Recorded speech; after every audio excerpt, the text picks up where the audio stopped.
Hello viewers, நீங்க கேட்டுட்டு இருக்குது வெறு ரிவ்யூ. நான் தான் உங்க வெறு. நான் இன்னைக்குள்ள பார்க்க போறது 2024ல எடுக்கப்பட்ட ஒரு பஞ்சாபி மூவி தான் சுச்சா சூர்மா. இந்த படம் எப்படி இருக்கு அப்படிங்கறத உள்ள பார்க்க போறோம். இந்த படம் தமிழ் டப்பிங்கோட அவைலபிளா இருக்கு. ஆக்சுவலி இந்த சுச்சா சூர்மா அப்படிங்கிற படத்தை பார்க்கறதுக்கான காரணம் என்னன்னா, இந்த படத்தோட போஸ்டரும் பார்க்கறதுக்கு யூனிக்கா இருக்கு. ஒரு பஞ்சாபி மூவி அண்ட் கூடுதலா பார்த்தீங்கன்னா 2 கோடி கலெக்ட் பண்ணிச்சு டே ஒன்லேயே அப்படிலாம் போட்டிருந்தாங்களே. அப்படி என்ன இருக்கு அப்படிங்கிறதுக்காக ட்ரை பண்ணேன்.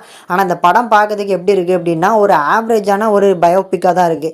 ஆக்சுவலி இந்த படம் ஒரு 100 வருஷத்துக்கு முன்னால் ஒருத்தரோட லைஃப்பை தான் பார்த்தீங்கன்னா இந்த படமாக எடுத்திருக்காங்களாம்.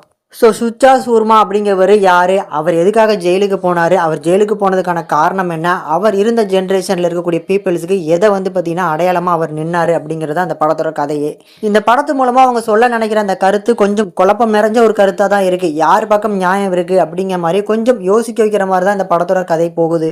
அண்ட் ஆல்சோ இந்த படத்தோட மெயின் பிளாட்டுக்கு லாஸ்ட்டாக ஒரு அரை மணி நேரத்தில் தான் உள்ளே வராங்க. 2 மணி நேரம் படத்தில் ஒரு 1.5 மணி நேரம் பார்த்தீங்கன்னா மேரேஜ் ஈவெண்ட். அந்த மேரேஜ் ஈவெண்ட்டுக்குள்ள லவ் போர்ஷன்ஸ் எல்லாம் இப்படி தான் எடுப்பாங்களா பஞ்சாபி மூவில அப்படிங்கிற மாதிரி தான் இருக்கு. படத்தோட ஃபர்ஸ்ட் ஹாஃப் முழுக்க எதுக்காக ஜெயிலுக்கு போனாரு, எதுக்காக தூக்கில் இவரை போடணும்னு நினைக்கிறாங்க, இதுக்கெல்லாம் பார்த்தீங்கன்னா ஒரு மிஸ்டேக் கொண்டு வந்திருந்தாலும் அந்த மிஸ்டேக் ரிவைல் பண்ற மாதிரியான வரக்கூடிய அந்த ஃபிளாஷ்பேக் போர்ஷன் அந்த அளவுக்கு எஃபெக்டிவா இல்லை.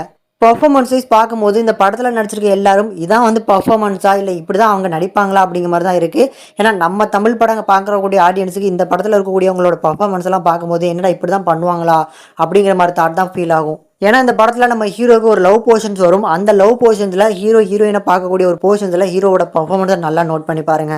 டெக்னிக்கல் வைஸாக இந்த படத்தை பார்க்கும்போது சினிமோட்டோகிராஃபிக்லாம் அந்த அளவுக்கு சுமாரான ஒரு சினிமோட்டோகிராஃபி தான் இந்த படத்தில் பண்ணி கொடுத்துருக்காங்க.